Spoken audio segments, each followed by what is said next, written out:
Hello friends, greetings of the day. Welcome to the online session of Business Economics. Friends, in this session we are learning chapter number 5, that is business cycle.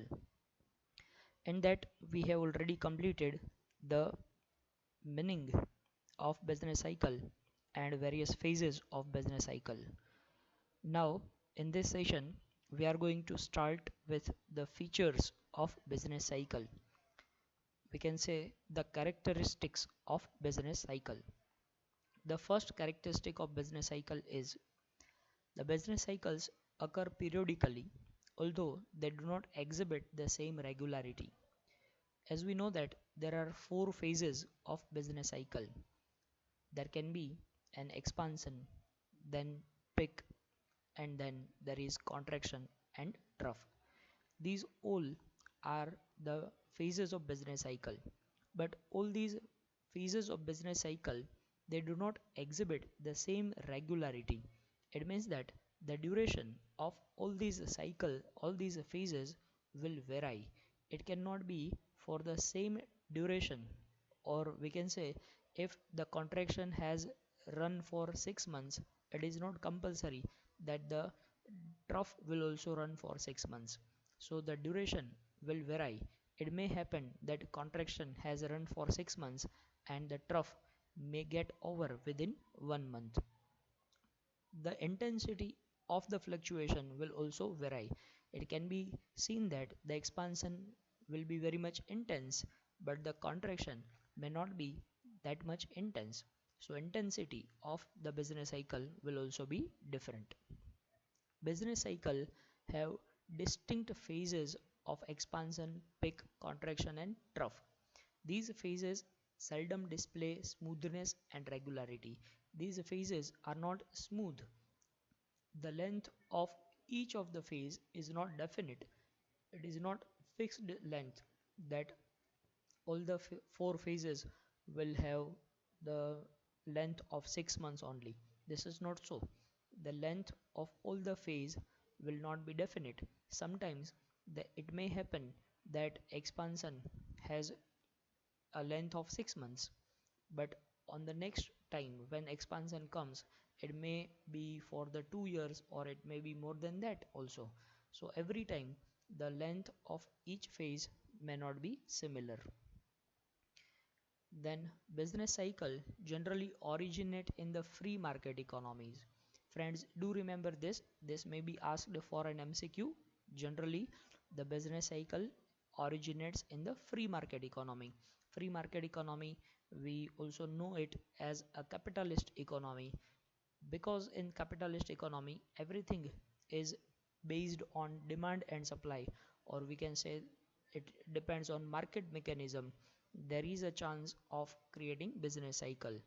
But if we take a look of socialist economy, or we can say it is a planned economy, in the planned economy everything is well planned by the central government, so the chances of occurring of business cycle is very less in planned economy, or we can say socialist economy.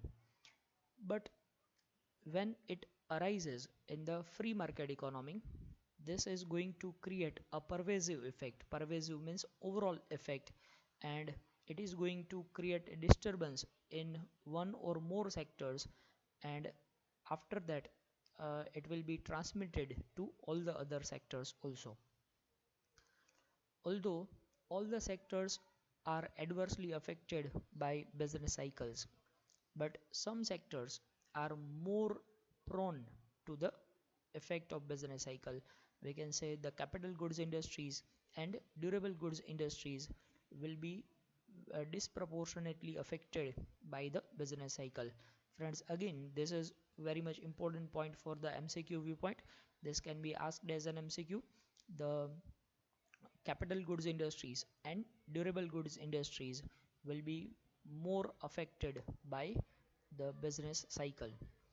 Moreover, compared to agriculture sector, industrial sector is more prone to the adverse effects of business cycle. Agriculture sector will have less effect of business cycle, because whatever be the depression or trough, people are going to demand for the food.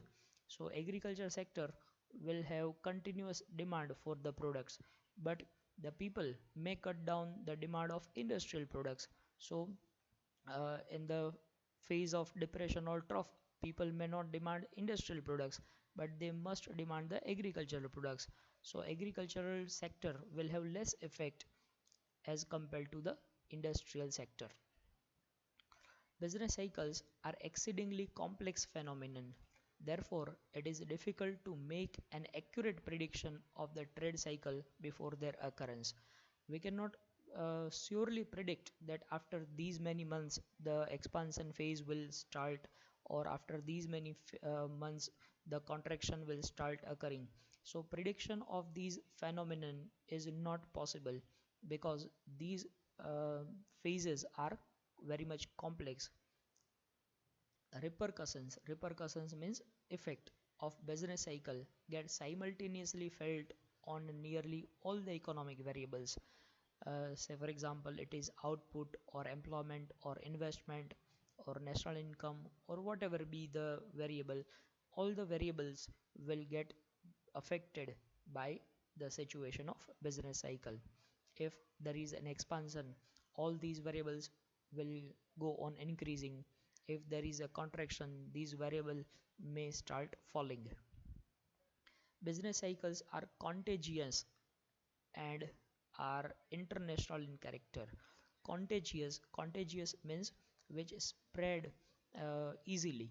So business cycles spread easily and they are international in character, because when the business cycle has started in one country, it will be affected uh, to the other country also.